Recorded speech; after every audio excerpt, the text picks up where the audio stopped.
I know so many people who have lost a lot of money on PE and they finally end up in a place where they're like, I don't want endless investment to some rocket propulsion thing that I'm 3 layers away from the actual operators.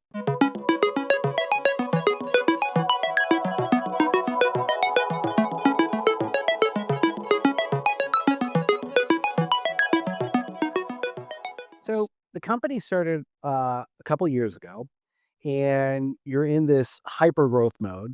And one of the other major differentiators about the firm is that you have access to alternatives. Mhm. Um, More and more, we haven't seen it yet, but SEC administration, actually last administration as well, have talked about alternatives being able to be in 401k policies, Mhm. the other types of retirement policies, and that there's going to be more and more access to private closed-end funds, private equity, private credit, all these things that had for pretty much ever been a minimum accredited investor, qualified purchaser, qualified client, and much, much higher net worths. There's pros and cons. That's right. Alternative. But in alternatives, it becomes opaque. I've participated in secondaries. There's layers of fees. You've got the 20% carry. You've got management fees, and you really don't know. At this point, Bill Gurley, who's one of the most successful VC investors of all time, who's recently retired, he said some of these secondaries, you're in a syndicate of a syndicate of a syndicate, and all of them have their fees and cuts along the way. That's right. Walk us through what is alternatives.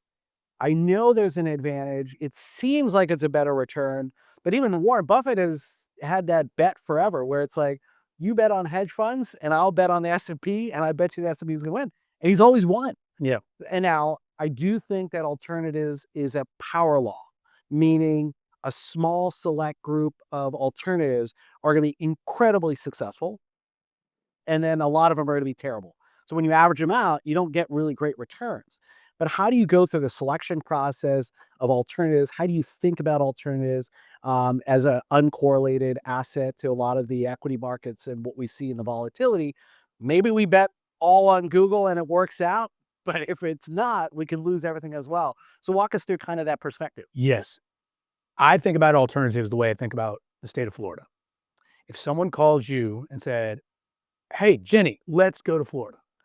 First question I'd ask is, which part? I mean, there's a big difference between Kissimmee and Key West, right? And it applies to alternatives because they're not all the same, and actually just a larger and larger pool of assets and vehicles.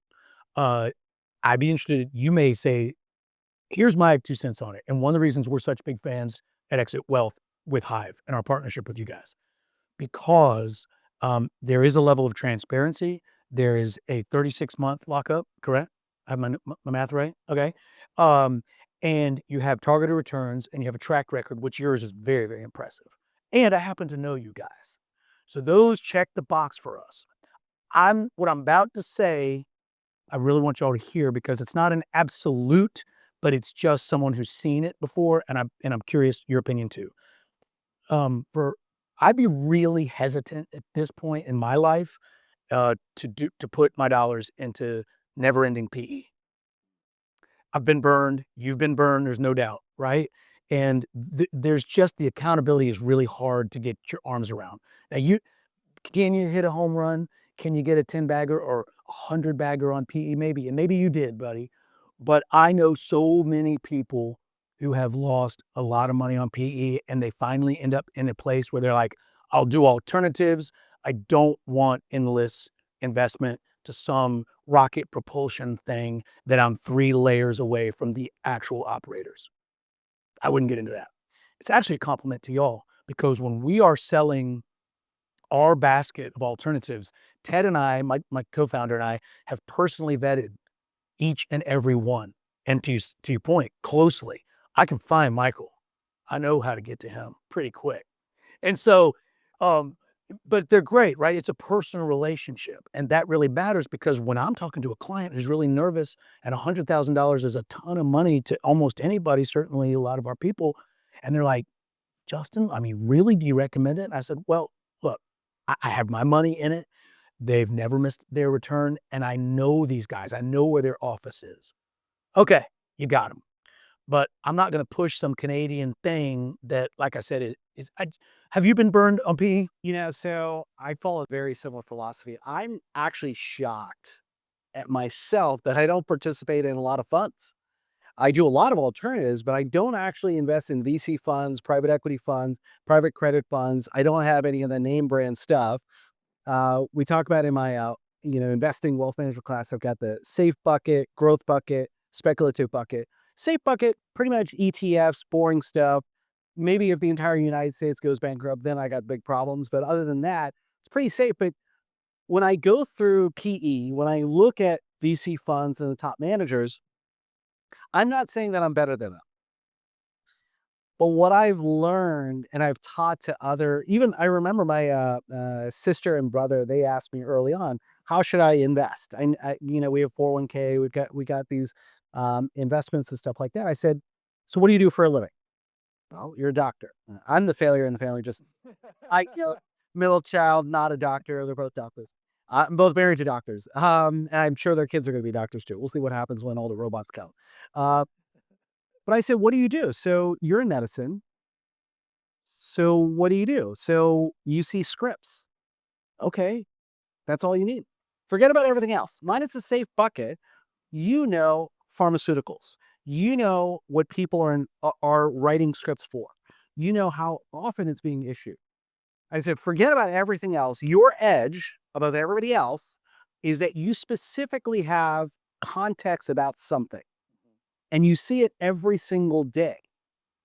For example, there's a company called Databricks. I think a few of you I sent a message to 2 years ago. Like, anybody use Databricks or anybody have used Databricks? Is it good? A bunch of people said yes. And I asked them, they like Databricks. So guess what? I invested in Databricks. I think they're about to have a, what is it, 100, $200 billion IPO that's coming up. Same thing with Anthropic. I said this, I said, you guys use Claude or Claude Code? And so about over a year and a half ago, the deal came to the table. And then last year, reinvestment came to the table and they're about to IPO. Why? Because I know that. Right. Not because I'm a great investor, but I know exactly what I'm using and what everybody's using. Kind of like what you said with Google, you have very specific understanding. And when we build Hive, and when I look at my other investments, I want to know who you are. I love the way that you guys approach it because I want to know, and Jeff, we've talked about this as well. When you know the person that is investing, you know their integrity, you know their focus. I have great friends at BlackRock, at JP Morgan, all these big firms. But no offense, none of them know all their products. And no offense, they really don't care about all their products. Right. They're there to sell product.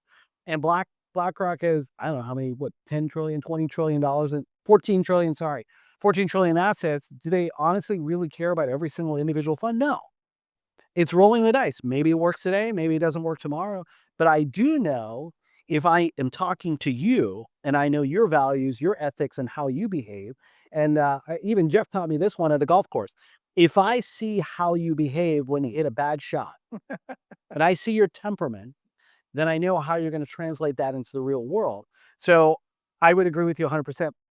Every investment that I do is because I believe in the person and their temperament, who they are, their integrity, their values, how willing they are to kill themselves to make sure they're going to protect my money, That's right. even though it is just a deal from that standpoint. So I agree with you 100%.